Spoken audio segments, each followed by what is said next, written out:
What is going on, YouTube world? My name is Ghiman Mckinney, or you can just call me Juice because that is my nickname. I appreciate you guys for watching this video today. Be sure to smash this like button right now, as it does help these videos get out to the public and the channel to grow overall. Subscribe to the channel if you're new as well. I do post a ton of great sports videos on here weekly, and I post every single day if I can, and turn on post notifications too, so you don't miss a single video on YouTube that I post. It's only right, you guys.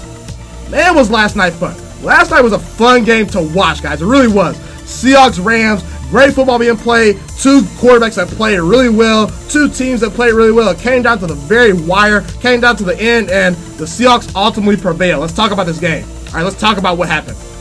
Okay, as far as the Rams go, they let Jared Goff down. Jared Goff actually came to play. Now, again, Jared Goff did not complete even 60% of his passes. He only completed about 59% of his passes last night. But again, Jared Goff came to play. Jared Goff put this Rams team in position to win. It is not Jared Goff's fault that Everett drops a wide open pass on fourth down that gets intercepted with like 3 minutes left to go in the game, okay? That's not Jared Goff's fault. It's not Jared Goff's fault that he gets his team in field goal range from about the 10-yard line of Seattle. He drives about 60 yards down the field, about 69 yards down the field. He was super clutch on that final drive. He put that team in position, and Greg Zuerlein out there missing field goals. Man, oh man, Greg Zuerlein, you would have to be better. But again, it's kind of give or take because Seattle did miss a field goal early in the game. It was kind of sloppy a little bit early on for these teams. Seattle, they had a fumble in their opening possession. The Rams took advantage of that. The Rams, they had to miss field goal in the end, obviously. So again, the Rams recovered a fumble, but they lost a fumble later in the game. So it was a little bit of sloppy play mixed in this Thursday night football game. But again, ultimately, I mean, I gotta tell you, the Seattle Seahawks got it done. And I gotta tell you guys, Russell Wilson, man, that guy is special.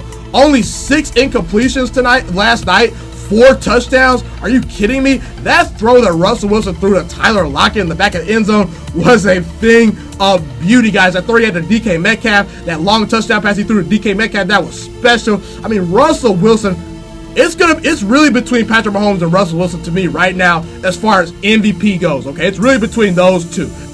Those two quarterbacks, Patrick Mahomes and Russell Wilson, are playing the position at its highest level this season. I mean, Russell Wilson on the year, what does he have? Russell Wilson on the year is completing 73% of his passes, 12 touchdowns, no interceptions, a 126 passer rating. Are you kidding me? I mean, Russell Wilson, he's special. And to me, I gotta tell you, to me, Russell Wilson's the second best quarterback in all of football behind Patrick Mahomes right now. Right now, I think the top 3 quarterbacks right now probably would have to be Patrick Mahomes, Russell Wilson, not throwing Aaron Rodgers. I think Aaron Rodgers is still a top 3 quarterback in all of football right now. But again, I mean, look, it's amazing how Russell Wilson, it doesn't matter what parts you put around this guy. I mean, do y'all remember Doug Baldwin? Because I don't. Doug Baldwin retired literally mysteriously midway through training camp, guys. He mysteriously retired.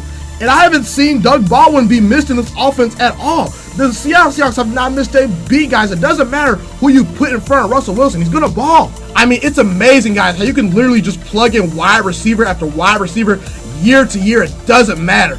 All of them ball out when they see Russell Wilson. I mean, Will Disley, I had no idea who Will Disley even was, prior to this season. And he absolutely balled out this past game. He's turning Tyler Lockett into a legit #1 wide receiver. He's making DK Metcalf look good. I told you guys DK Metcalf would be pretty good, by the way. I said DK Metcalf was the best wide receiver in that draft. And to me, not quite lived up to that hype. But again, he's been good for Seattle. I mean, David Moore caught a touchdown pass. You got guys like Jerron Brown catching passes. I mean, it just doesn't matter, guys. Russell Wilson is like Tom Brady. He's like Drew Brees. He's like Aaron Rodgers. He's like any good elite quarterback. It doesn't matter the weapons you put around him. Russell Wilson is going to put up numbers, and this team is going to win a lot of games. Point blank, period. And Russell Wilson, to me, he might win MVP this year. Depending on how many games Seattle wins, he might win MVP this year. He's that special. He's a top 2 quarterback in all football right now. And I was kind of waiting to see on Seattle as a team this year because they did almost lose to the Bengals at home. They did get annihilated at home by the New Orleans Saints, who are a pretty good team. I think the Saints are a top 3 team in all of football, so really no shame in that. But again, the way the game went, I was kind of a little skeptical. They only beat the Steelers by 2 points, so they didn't really dominate the Cardinals. So again, I was kind of waiting to see with Seattle. But to me, I think this game really proved to me that Seattle's a top 10 team. They're a good team. They can win this division. Now again, did they get lucky? the fact that the Rams, shoot themselves in the foot, yes, Seattle did kind of get a little bit lucky. But again, in the end, they got it done. Obviously, you got Russell Wilson, a top 2 quarterback in all football. You got Chris Carson running the football. The Seattle Seahawks were able to run the football for over 170 yards in this game. Whenever you have a great elite quarterback and you can play good defense and you can play smash mouth football and be a physical team up front running the football, you're going to have a chance to win. I think Seattle potentially could win 10 or 11 games this year. I really do. They're a good team. Jadeveon Clowney, he's making a world of difference for this defense. Bobby Wagner, they're doing their thing. The secondary is good enough. The wide receivers are better than you think. Pete Carroll, elite head coach. This Seattle team is a Super Bowl sleeper to me, guys. And if they get home field advantage throughout the playoffs, it's going to be tough for anyone in the NFC to beat them in Seattle. Now, again, I picked the 49ers at the start of the season to win this division. So, again, I don't quite know about that anymore. I think the 49ers probably could win the division. I have to see the 49ers continue to play because I do think Cleveland's a good team. If they can beat Cleveland on Monday Night Football, I'll believe more in the 49ers. But again, the Seattle Seahawks are a top 10 team to me. Okay, I didn't have them in my power rankings this past week just because I said that I have to kind of wait and see with them. I do think in the next 3 weeks, because I do release my power rankings video every 4 weeks. So in about 3 weeks, I'll get another power rankings video out to you guys. Seattle's probably going to be on that list. Okay, so Seattle's a good team. I think they can match up with Philadelphia. I think they can match up with the New Orleans Saints. I think they can match up with the Green Bay Packers. I think they can match up with the Dallas Cowboys because they can run the football, they can play good defense, they have a good quarterback. So anytime you can run the ball, play good defense, have a good head coach and a good quarterback, you're going to win a lot of games. And these wide receivers are better than I thought, okay? So Seattle's a really good team. I would not be shocked if they win their division. Okay, the Rams are a pretty good team. They just blew this game. The Rams blew this game. Seattle, I know they're a good team, but they got lucky, okay? They got lucky. Seattle kind of got lucky. They really did. The Rams should have won this game. I feel bad for Jared Goff because to turn around on a short week, to be as bad as he was versus the Buccaneers at home on Sunday, to come into Seattle, Washington on a short week on a Thursday night game in a hostile environment in Seattle, to play the way Jared Goff played. I mean, Jared Goff was on the money last night, guys. He played a great game, but ultimately just wasn't enough. Unfortunately, Jared Everett let Jared Goff down. Ultimately, Jared Goff's field goal kicker, Greg Zuerlein, let him down. And the Rams, I got to tell you, I don't know about the Rams. I kept telling you guys, they're frauds. They're not a good team. They're just not. They're not the same team as last year. And then lastly, Todd Gurley. Oh, my God. I mean, early on, Todd Gurley looked good. But when you're throwing the ball 49 times, you're not going to win. This Rams team is not balanced. Todd Gurley had 15 carries for 51 yards, guys. 3.4 yards per carry. Todd Gurley's just not the same. I kept telling you guys, if Todd Gurley is a lesser version of himself this year, the Rams are not going to prosper. Todd Gurley is what makes that engine go.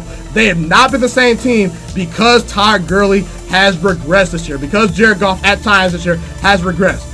I just don't believe in this Rams team. I don't. They can't run the football. They can't consistently run the football. They can't consistently play good defense. I do think the Rams can be in every game that they play because they move the football. Ultimately, they did lose to the Buccaneers, but let's be real. They scored 40 points in that game, okay? So the Rams, they can move the football versus good teams. They can move the football versus Philadelphia. They can move the football versus Dallas, Green Bay, Seattle, New Orleans, okay? They can move the football. That's one thing the Rams do. They will consistently move the football and put up yards and at least score some points, okay? But can they score enough points? Can they be efficient enough? Can they finish drives? Can they get touchdowns? Can their defense hold them? Can the offensive line play better? These are so many questions we have about the Rams that I just have not seen answered this year. I just haven't. And I just don't buy the Rams. They're not a complete team. The defense is not very good. The offensive line is not very good. The running game is not very good. Jared Goff at times does not look very good. So I think the Rams are a talented team. Cooper Kupp looks amazing. Cooper Kupp, guys, looks like a stud this year.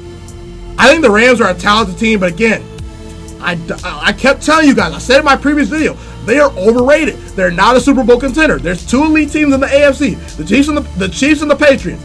There's 4 elite teams in the NFC, the Packers, the Eagles, the Cowboys, and the Saints.